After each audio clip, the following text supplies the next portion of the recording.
Bom dia, graça e paz, amigos e amigas. Mais uma vez estamos aqui pela compaixão, pela misericórdia e fidelidade do Senhor. Hoje nós vamos continuar a nossa reflexão sobre maturidade cristã.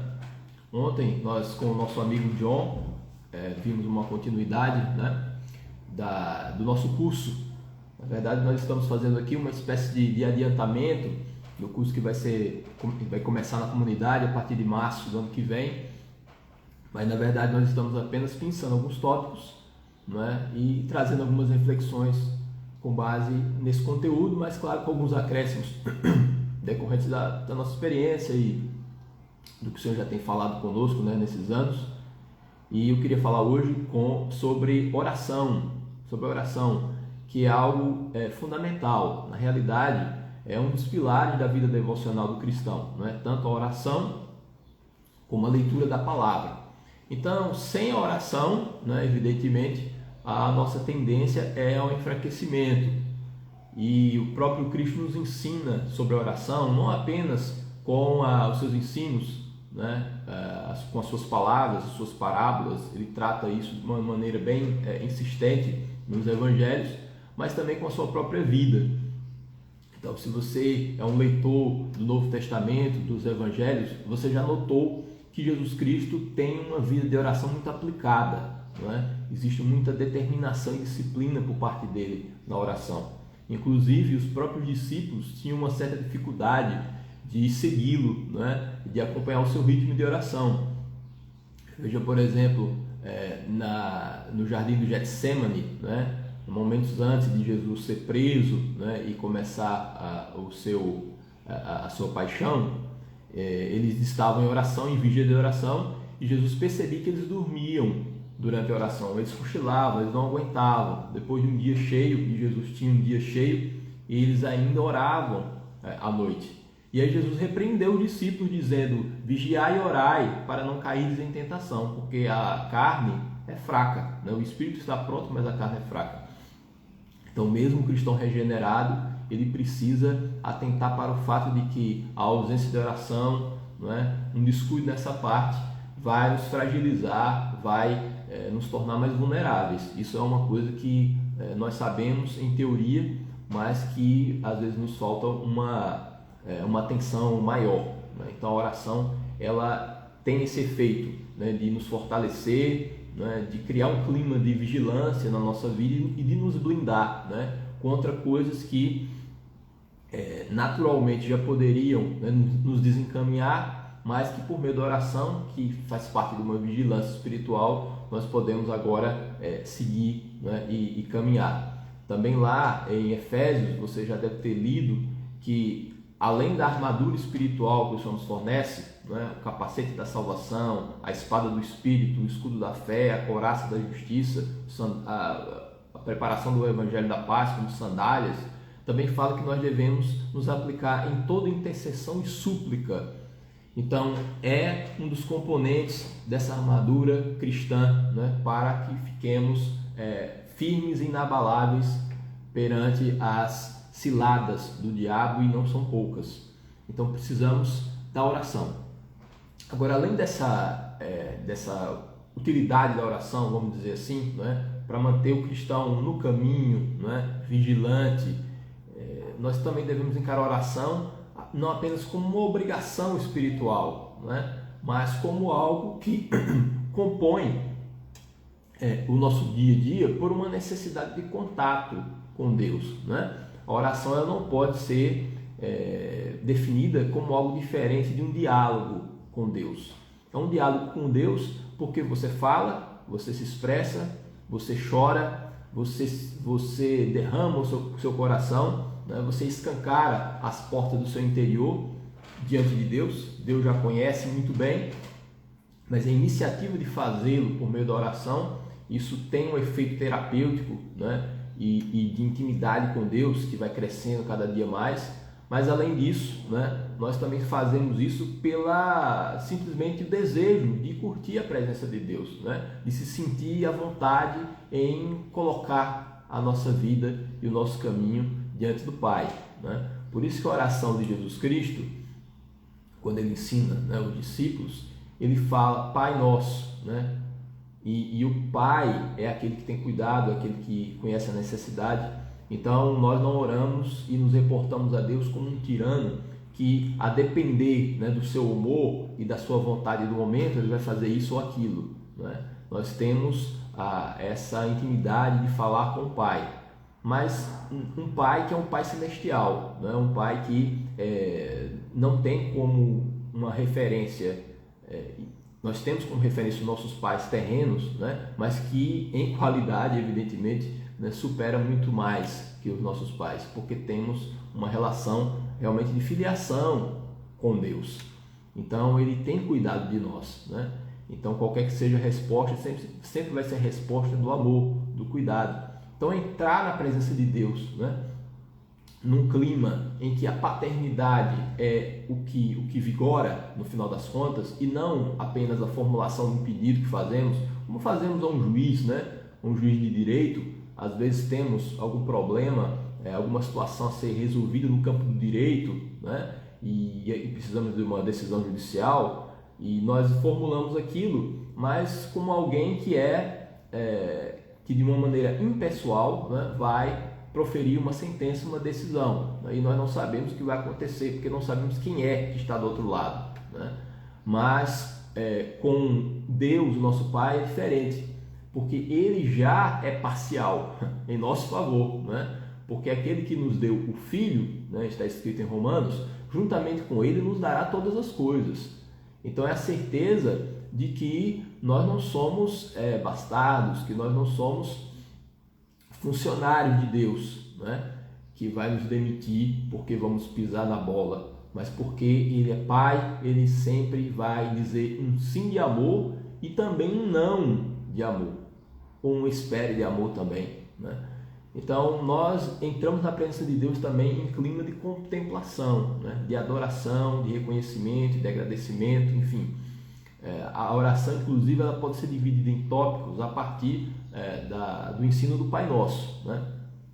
A gente até pode fazer aqui, dar um esboço, mas seria nós nos estenderíamos muito aqui, mas no final das contas nós devemos entender que Jesus nos dá um modelo, mas um modelo que é útil para que eu possa adorar a Deus, né, e ter uma pauta mínima dentro dessa oração, né, com início, meio e fim, mas não é uma oração no formato petrificado, né?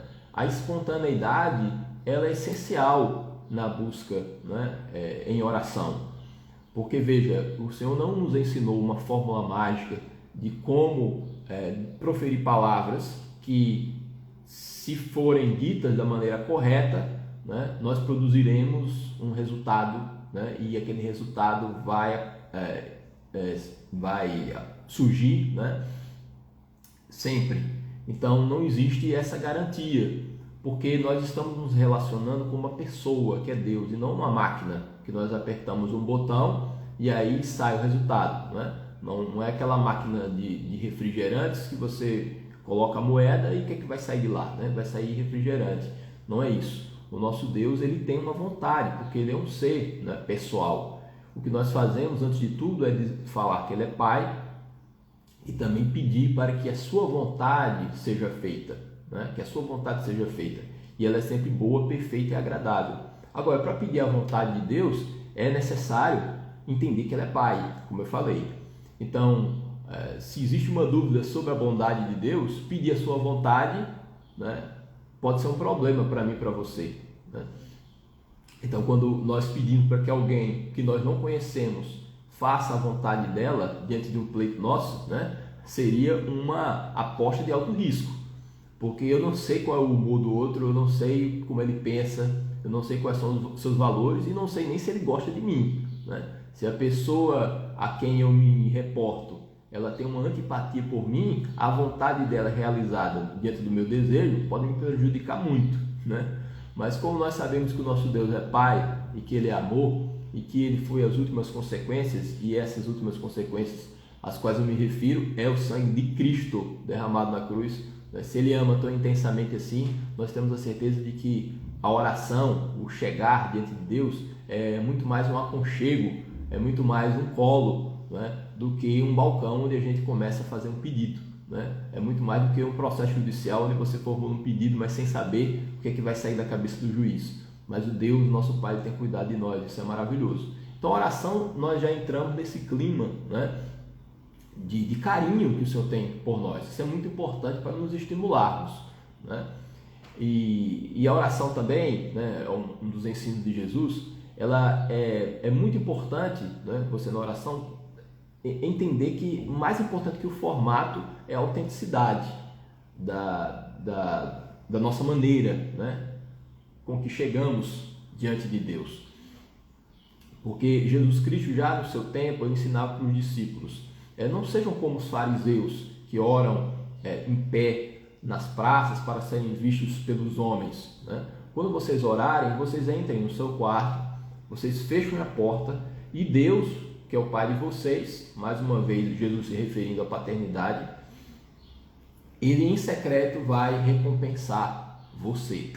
Então, esse contraponto que Jesus faz, a oração dos fariseus e a oração do discípulo, né, ele ainda é atual. Ele ainda é atual porque não raramente nós encontramos, né, uma tendência de um enfoque exagerado na forma da oração, né, no jeito de orar, no vocabulário de orar, né, na estética da súplica e da oração. E isso é o menos importante. Por isso que as melhores orações são as orações simples, são as orações de abertura completa diante de Deus, né? Não é aquela oração chapa branca, não é aquela oração politicamente correta com versículos bíblicos, porque vai o que as pessoas vão pensar de mim, né, se me ouvirem falar alguma besteira, né? Então, antes de tudo, a oração é um exercício de intimidade com Deus. Quando nós oramos publicamente, é claro que você precisa ter um mínimo de inteligibilidade, né? A oração ela é feita de uma maneira que seja compreensível para que o outro diga o amém, né? É o que eu faço aqui, por exemplo, que os nossos pastores fazem na comunidade quando oram pelas pessoas, né? Nós citamos a palavra de Deus, né, e articulamos a oração de modo que você entenda, né, se inspire em fé e possa crer naquilo. Mas a oração que nós fazemos no quarto, que é que Jesus ensina, que é a oração prioritária, aquela que nós fechamos a porta, é uma oração de autenticidade, de verdade. Então, nós não colocamos, né, filtros e camadas, né, do politicamente correto na nossa oração. Nós nos abrimos por completo. E um modelo que Jesus dá numa parábola de uma boa oração é aquela da parábola do fariseu e do publicano. Jesus dizia que existia um fariseu que estava em pé, orando no templo, e dizia: graças te dou, ó Deus, porque eu não sou como esses adúlteros, roubadores e injustos. Eu dou o dízimo de tudo quanto tenho, né, e jejuo 2 vezes por semana, e também não sou como esse publicano, não. E é uma parábola, né, um exagero para contrastar duas situações. E aí tinha o publicano, que era um pecador, odiado das pessoas, porque ele recolhia, né, impostos e estaria a serviço do Império Romano, que dominava Israel. Ele dizia: "Sê propício a mim, ó Deus, que sou pecador." E chorava e batia no peito. E aí Jesus disse: sabe quem saiu justificado nessa oração, nesse cenário que eu montei aqui? Quem saiu justificado para casa foi o publicano, porque todo aquele que se humilhar será exaltado, e todo que se exaltar será humilhado. Então, um pilar importante da oração, não é a humilhação diante de Deus. E nós que cremos na regeneração, no novo nascimento, não é? Ainda que eu e você não possamos orar assim, né, porque nos sentimos em paz com Deus, não que nós pedimos perdão quando erramos, né? Mas a lógica do Evangelho, né, em nós e do Espírito Santo em nós, né, nos autoriza a dizer: olha, eu não estou mais escravo do pecado, não. Eu posso até errar e peço perdão, mas eu me sinto livre porque as minhas culpas foram castigadas em Jesus e Ele me deu um novo coração, um novo espírito, né, um novo caminho. Agora o pecado não pode ser mais um problema crônico para mim. Mas ainda assim, nós vivemos uma vida de oração também em humilhação diante de Deus. A boa humilhação, né, do choro, do quebrantamento, de dizer que Deus é tudo, e se Ele não estiver conosco, e se a graça dele não for abundante, nós não suportamos um segundo, né?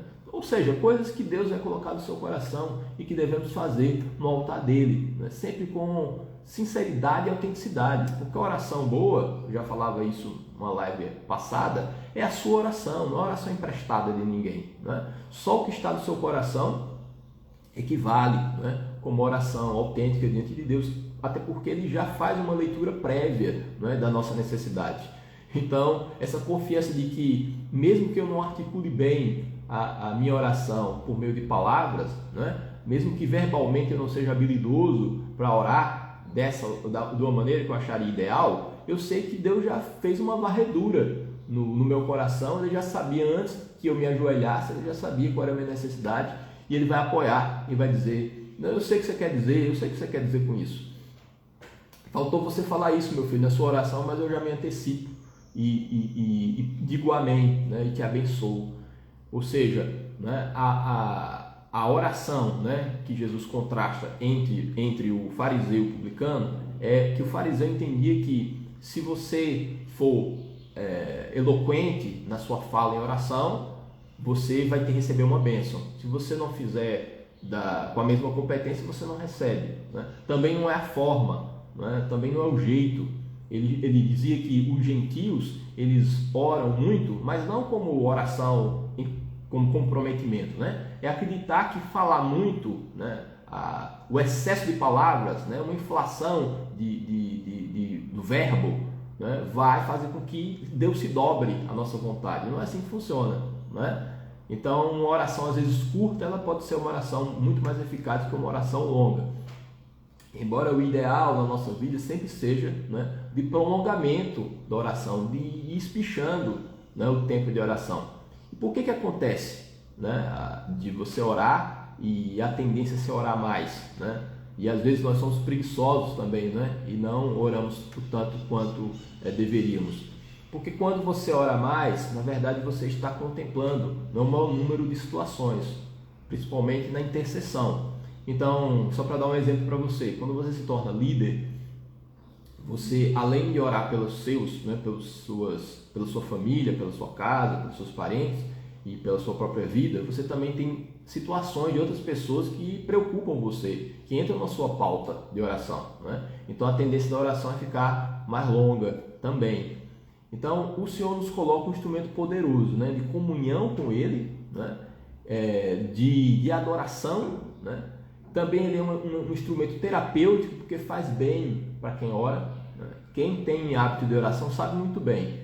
Quando você se dobra diante de Deus para orar e quando você se levanta, você não sai a mesma pessoa.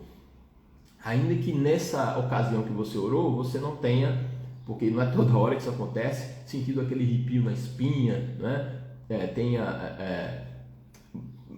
Tenha sentido uma espécie de êxtase, né? Nem sempre acontece isso. Às vezes a oração acontece como algo trivial, né? Mas ainda assim você percebe que Deus falou com você, você não é o mesmo sempre, né? Então a oração ela não pode ser negligenciada, né? Então é o Pai Nosso que está nos céus, como eu falei, entrar na presença de Deus com ousadia, porque Jesus Cristo já pagou o preço e nós podemos entrar nesse recôndito de Deus, o Santo dos Santos, né? Pelo novo e vivo caminho, pelo véu que foi rasgado, né? De alto a baixo, desse acesso que temos, desse advogado que está do nosso lado, que defende as nossas causas, de um Deus que não é um desconhecido, de um Deus que não vai nos frustrar nem nos decepcionar, que não tem variação nem sombra de mudança, né? Que não pode acordar um dia de mau humor e nos escorraçar da presença dele, muito pelo contrário, né? A sua posição é sempre do abraço, do aconchego, né? Do recebimento com alegria, porque somos filhos, né? E isso é um grande estímulo à oração, né? Agora, uma coisa importante que Jesus Cristo fala sobre a oração, você já deve ter percebido, é a insistência na oração. Porque muitas vezes nós temos pouca resiliência, né, na oração. Então, quando os resultados não acontecem rapidamente, é porque ela não funciona. É a nossa conclusão. Quando, na verdade, o ensino é exatamente o contrário. Se não houve a resposta ainda, é sinal de que eu tenho que orar mais, né? Então, a insistência é uma das características da oração verdadeira ensinada por Jesus. É a parábola que talvez alguns aqui conheçam. Jesus fala que existia uma mulher, uma viúva pobre, que precisava que uma causa sua fosse julgada, e havia um juiz que era poderoso e que não precisava prestar contas a ninguém, e ela sempre batia na porta desse homem e dizia: julga minha causa, e ele não dava bola para ela. Mas aí chegou um momento que ele falou: olha, essa mulher está me incomodando tanto que eu vou julgar a sua causa, porque eu não aguento mais, não dá mais. E aí ele resolveu o problema dela, julgou a causa, e aí Jesus fala: veja a parábola desse juiz iníquo. Se um juiz iníquo que não deve nada a ninguém, né, e aí a gente está falando de outro tipo de juiz, não um juiz, né, de direito hoje, que precisa prestar contas à sociedade, que está vinculado à Constituição e etc. e às leis, mas era um juiz, né, que tinha poder, que podia julgar ou não, tinha essa autonomia de fazê-lo ou não. Ele fala: se um juiz assim, ele vai ter que ceder a uma viúva pobre que pede, né, que julgue sua causa só porque ela insistiu, você imagina o nosso Pai Celestial como não seria sua abordagem, né? Por isso que ele ensina: pedir e dar-se-vos-á. Todo aquele que busca, encontra. Quando você bate na porta, ela abre. Mas aí existe um outro tópico que não pode ser desprezado quando nós falamos de insistência de oração. É porque o mesmo Jesus Cristo que diz que nós devemos orar com insistência, também coloca no modelo de oração, que é a oração do Pai Nosso: seja feita a tua vontade. E o próprio Cristo também experimentou isso na sua vida, ainda no Getsemane, né? Se possível, passa de mim esse cálice, mas não seja feita a minha vontade, mas sim a tua. Então nós temos a insistência de um lado, porque isso é legítimo, batemos na porta até abrir, mas por outro também pedimos a vontade de Deus. Então não se trata de um menino, um bebê chorão aqui, né, que fica choramingando o tempo todo para que Deus realize os seus caprichos, porque nós temos do outro lado, como contraponto, um pedido para que a vontade de Deus seja feita. E essa vontade de Deus, porque ela é diferente do pedido aqui, não quer dizer que Deus não seja bom, porque muitas vezes, como nós falamos, e você sabe muito bem, a negativa ao pedido é o cuidado, né? É a bondade, né? A minha menina, por exemplo, se ela me pedir uma ferramenta, né, como um martelo, como uma faca, uma foice, qualquer coisa desse tipo, eu vou dizer não, né? Ajuizado que sou, vou dizer não, porque o pedido ele é improcedente, porque o pedido ele vai fazer mal, né, a quem o deseja. E assim, às vezes, o Senhor nos enxerga como pessoas que não têm maturidade, né, para receber isso ou aquilo. E aí ele diz: não, isso é uma bênção para nós, é proteção para a nossa vida, né? Então, o Pai Nosso que está no céu, e quando oramos, pedimos a sua vontade. O formato da oração não é o mais importante, a autenticidade que é importante. É no nosso quarto que temos a oração de maior qualidade. E quando nós falamos quarto e fechar a porta, nós não estamos falando de uma geografia da oração no lugar específico da estrutura arquitetônica da casa, não é isso. Você pode orar na cozinha, na varanda, na sala. A questão é que você precisa fechar a porta do quarto, né? É uma metáfora. Você precisa se recolher, né? Nós não devemos permitir que o mundo interfira na oração, né? Que é uma audiência com Deus. Então, se é algo prioritário, não pode ser feito de qualquer jeito, né? De qualquer forma. Em algumas ocasiões, né, de urgência, nós oramos o tempo todo. Eu oro, você deve orar, né, quando está no trânsito, dirigindo, no trabalho, em um momento que a gente pode dar uma pausa, né, fazendo isso ou aquilo, caminhando, nós oramos, etc. Mas é importante reservar esse horário, esse momento de oração, né, dessa audiência com Deus, desse derramar do coração. Então Jesus ensina isso, a oração do Pai Nosso é um modelo de oração. Mas antes de terminar, né, sobre a oração do Pai Nosso, queria destacar uma coisa. Jesus ele fala que quando você ora, você deve pedir perdão, né, pelos seus pecados. Você identificando, o Espírito vai fazer isso, né, que existe um pecado e que não, mesmo que não seja uma oposição explícita, né, e declarada à vontade de Deus, né, mas você entende como uma vulnerabilidade. Olha, Senhor, eu preciso melhorar nisso. Nós também devemos ter, né, a mesma posição em relação aos outros. Perdoa, Senhor, as minhas dívidas como eu tenho perdoado os meus devedores. Por que Jesus coloca isso? Você pede perdão pelos seus pecados, você reconhece suas falhas e ao mesmo tempo diz e se compromete com Deus a agir da mesma forma com o outro, porque a nossa relação com Deus ela tem uma horizontalidade, né, e uma verticalidade, né? Talvez seja um símbolo interessante, né? Já que nós nos reportamos aí à cruz. Então, eu não posso ficar bem com Deus se eu estiver mal com o meu próximo. Isso é um ensino muito explícito das Escrituras. Então, ao orar e se nos sentimos em comunhão com Deus, nós devemos também fazer os acertos necessários com as pessoas. É óbvio que é assim, né? Então, não temos um Deus que é o meu vingador pessoal, um Deus que me protege contra os outros. Não, eu não posso ver os outros como adversário.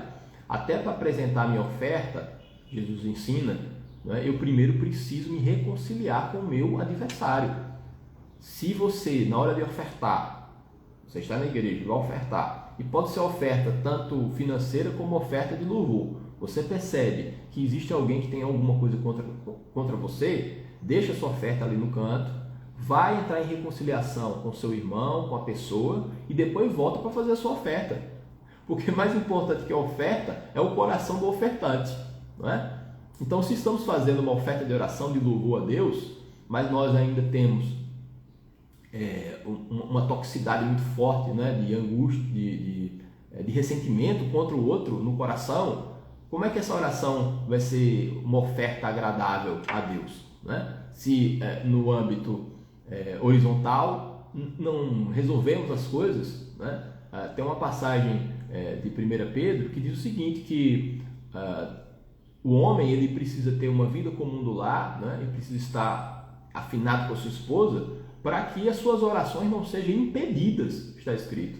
Então, se você está de mal com o cônjuge, né, cheio de ressentimentos, se não vivemos em harmonia familiar, como é que uma oração de agradecimento, né, enfim, como é que podemos ter comunhão com Deus, né? Então, esse aspecto horizontal, ele precisa se encaixar com o vertical, né?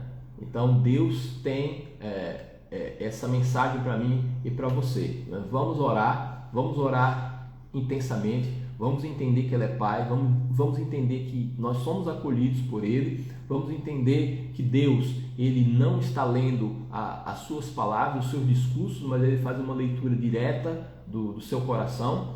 Vamos entender também que oração boa é oração em que nós reconhecemos as nossas falhas, nos humilhamos perante a potente mão de Deus, como está escrito, mas também temos a capacidade de perceber os nossos erros em relação aos outros, e aí também fazemos os acertos, porque do contrário, Deus não vai nos receber, receber a nossa oferta, não é? O louvor bom é um louvor que tem a vida como instrumento, não é? E não só uma fala, né, diante de Deus, né? Não é a expressão verbal do louvor que conta tanto, né?